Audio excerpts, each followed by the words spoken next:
E olha esse dado, gente. O brasileiro já pagou mais de 2 trilhões de reais em impostos neste ano.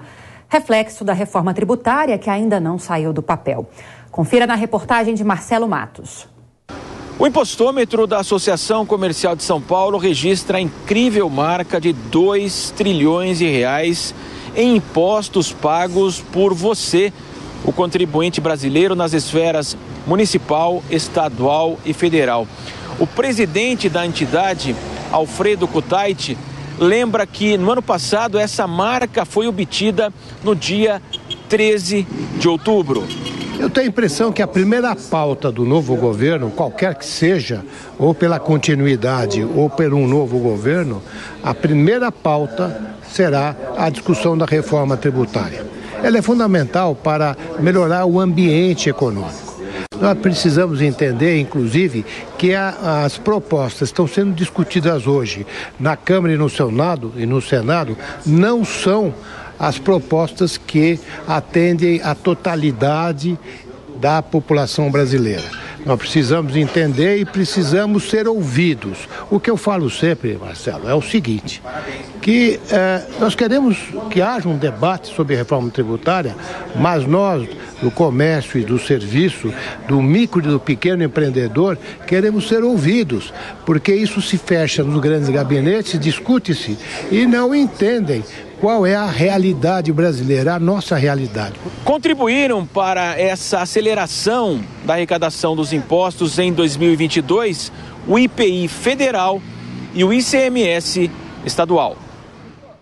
Agora a pergunta, Constantino, que não quer calar. A gente está na metade de setembro e o Brasil já recolheu em impostos, já arrecadou 2 trilhões de reais e mesmo assim a gente continua com tantos problemas sociais, tantos problemas em vários setores aqui do país. Para onde está indo tanto dinheiro, Constantino? Mais de 90%, né, é carimbado, não tem muito jeito, a margem de manobra inclusive é pequena. Previdência social, que é uma bomba relógio, o governo no primeiro ano de mandato conseguiu fazer uma reforma muito importante, né, precisa da reforma administrativa, o funcionalismo público consome uma parcela significativa, programas sociais, pagamento de juros, porque tem um estoque de dívida muito grande e a solução não é aquela que apresenta Ciro Gomes e outros, cá entre nós, irresponsáveis, né, dar calote ou algo assim, tem que mudar a direção, o tamanho do Leviatã. E veja, esse governo é um governo que arrecadou mais diminuindo impostos. Isso é importante para lembrar da tal curva de Laffer, que alguns ignoram, e o presidente até citou numa live, né? Curva de Laffer, para quem não sabe, o economista Arthur Laffer fez cálculos e mostrou que, dependendo da taxa de imposto que você coloca, do nível de imposto, a arrecadação começa a cair, porque você aumenta a taxação e tem sonegação, fuga de capitais e por aí vai. Então esse foi um governo que reduziu vários impostos e a arrecadação aumentou, que fica a lição. Pois é, Cris Grêmio, o entrevistado nessa reportagem, o Alfredo Kutait, que é o presidente da Associação Comercial de São Paulo, ele disse que a primeira pauta a ser priorizada pelo próximo governo deverá ser a reforma tributária. O próprio ministro da Economia, Paulo Guedes, falou por diversas vezes nos últimos 3 anos e meio que o sistema tributário brasileiro parece um manicômio.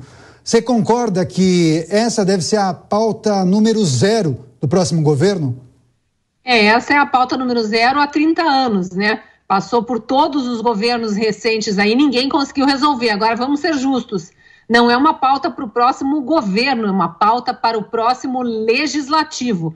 Quem decide sobre impostos e reforma tributária são os parlamentares, senadores e deputados. É por isso que essa eleição é tão importante também na escolha dos nossos representantes no Congresso, porque a gente viu, especialmente agora no governo Bolsonaro, que não adianta escolher um governante que não carregue consigo a pecha da corrupção e que prometa e cumpra a execução de um ministério técnico, como aconteceu, se ele é impedido de trabalhar o tempo todo por um Congresso que boicota e por um judiciário que quer governar sem ter voto. Então a gente precisa de um legislativo forte para impedir o outro poder, o judiciário, no caso, de ficar avançando sobre pautas que não são suas, sobre outros poderes, e para também votar as reformas que são necessárias, prioritárias e já deviam ter sido votadas. Agora a gente precisa dar a mão à palmatória que houve pandemia no meio desse governo e desse legislativo. Então, houve muitas outras prioridades que acabaram indo à frente da reforma tributária administrativa, mas não vai dar para esperar mais, não.